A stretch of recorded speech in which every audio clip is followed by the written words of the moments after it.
Assalamualaikum warahmatullahi wabarakatuh.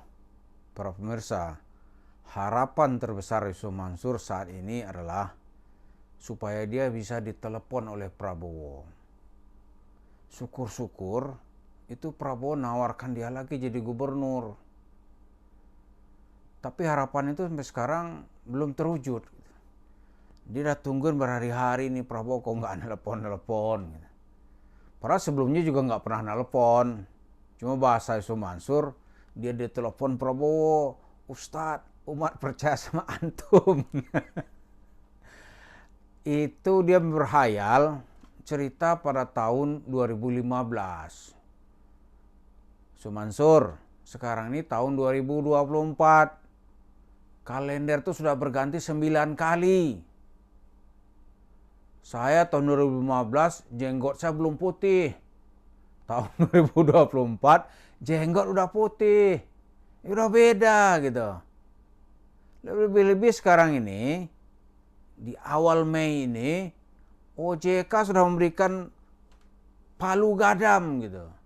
Perusahaan yang Anda bangga-banggakan itu sudah disuntik mati. Sudah dimasukin dalam kubur gitu. Terus Prabowo mau telepon. Karena itu para pemirsa, satu sisi Yusuf Mansur itu pucat juga dia. Kok saya sudah nggak ada cantelan-cantelan politiknya gitu. Nah di internal Gerindra saya itu nggak ada yang simpati kepada Yusuf Mansur. Saya berapa orang itu anggota DPR saya tanya itu pandangan tentang Yusuf Mansur. Itu kata dia itu orang gunakan Islam untuk nipu terus, bukan nipu sana sini, enggak, nipu terus itu gitu. Ditipu sama dia. Itu di tingkat elit gitu. Nah di tingkat bawah sekarang ini orang makin berani ya sesuai dengan watak masyarakat kita gitu.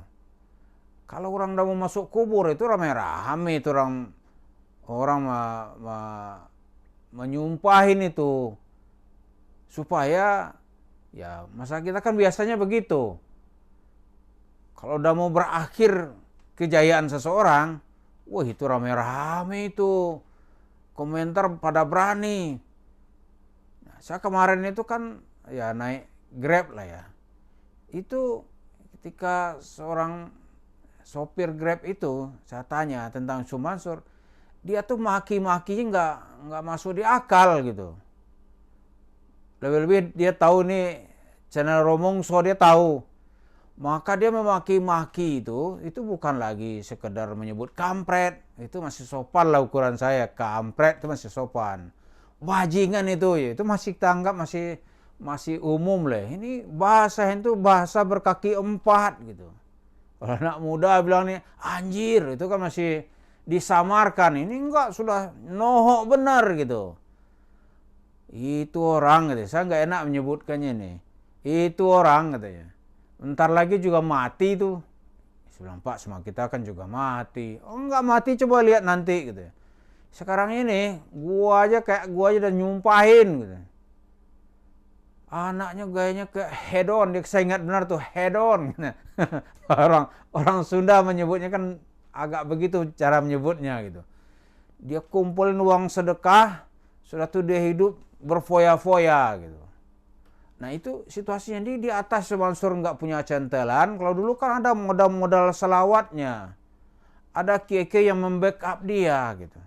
Sekarang backupan itu tuh sudah lepas. Kemudian di pemerintahan harapan dia itu Prabowo akan ngajak dia. Padahal itu sesuatu yang secara politik itu sulit. Kan partainya beda gitu. Kalau partainya partai besar, itu mungkin akan diajak Prabowo berkoalisi. Seperti misalnya nih, Partai Nasdem, kan juga lawan dulu dalam Pilpres. Tapi partai besar, ya diajak koalisi. PDIP misalnya, partai besar. Bahkan pemenang nomor 1. Walaupun calon dia kalah gitu. Tapi partai besar, diajak oleh Prabowo untuk berkoalisi. Nggak tahu mau apa enggak kan juga kita nggak tahu ya. Tapi kita lihat begitu situasi yang terjadi. Gitu. Nah, bagi Yusuf Mansur, kalau ingin mengambil tempat gitu. Ya ada yang dibuat dong. Jangan hanya doa, aneh doain, orang nggak terima orang. Udah aneh selawatin, nggak perlu ente selawatin, kan gitu doang. Nggak perlu ente selawatin, kami menang, kan gitu kira-kira ya. Sekarang tuh misalnya nih, warung steak Yusuf Mansur menjadi pelopor utama, membantu program Prabowo, itu menyumbang setiap hari misalnya nih, 1000 kotak nasi untuk makan siang gratis. Mansur punyanya warung steak 150 misalnya nih. Gantian tuh tiap warung tuh 1000. Itu dipublikasikan di media.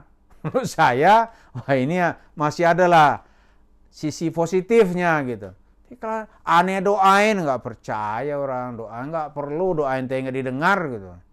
Tapi dengan amal nyata sekarang ini nih, sumbangan nyatanya aneh bantu gitu. Itu makan siang gratis.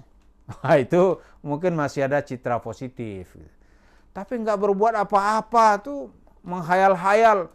Oh berharap lah sebenarnya. Ditelepon oleh Prabowo gitu. Nggak ada itu. Nah seperti kita lihat di bawah-bawah sekarang itu akar-akar itu putus. Ya kan? Kalau akar di bawah putus, pemasukan mulai tersendat dong. Dari panggung sedekah kan jarang kita dengar. Nah, dia berharap di panggung politik, tapi kemarin salah pilih gitu lah. Tumpahan kapalnya kapal yang nggak bisa mengantarkan dia gitu. Nah, sekarang harapannya ke politik Prabowo. Oleh Prabowo tentu lihat ente berbuat apa kan gitu kan. Kalau nggak ada ya nggak ada cerita lah. Cobalah mau kita lihat dulu. Ini kalau punya 150 warung steak, 100 hari pertama dah. Mulai dari sekarang gitu. Misalnya nih Juni, Juli, Agustus, September itu kan.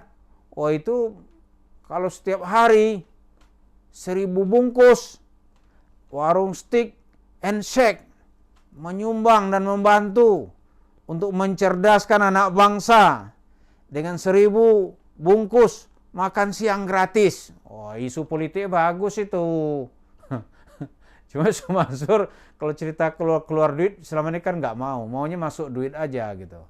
Ceritanya sudah aneh sedekahin. Sudah aneh selawatin. Ini percepatan doa gitu kan. Orang bilang kita nggak perlu selawat ente. Setiap orang juga bisa selawat sendiri kan begitu kan. Nggak perlu doa-doain, doa kamu yang nggak dikabul. Kan itu kira-kira kalau ditanya nih, anggota DPR terpilih, ente butuh selawat Yusuf Mansur nggak? Pasti dia bilang nggak. Butuh doa Yusuf Mansur nggak? Ngapain? Katakanlah gitu ya, tanggal 30 Oktober misalnya, kami dilantik ya pasti dilantik. Didoain serang nggak bisa dipercepat juga, gimana mempercepatnya udah peraturan perundang-undangan misalnya. Jadi itu logik-logik yang bisa kita lihat. Jadi Yusuf Mansur kalau mau jangan berhalu-halu. Cobalah warung steak and shake, maju di depan, nyumbang tiap hari 1000 bungkus nasi gitu, untuk makan siang gratis. Dan tentu saya kira orang-orang menerimanya akan senang. Begitu, jadi supaya tidak berhalu-halu. Terima kasih. Assalamualaikum warahmatullahi wabarakatuh.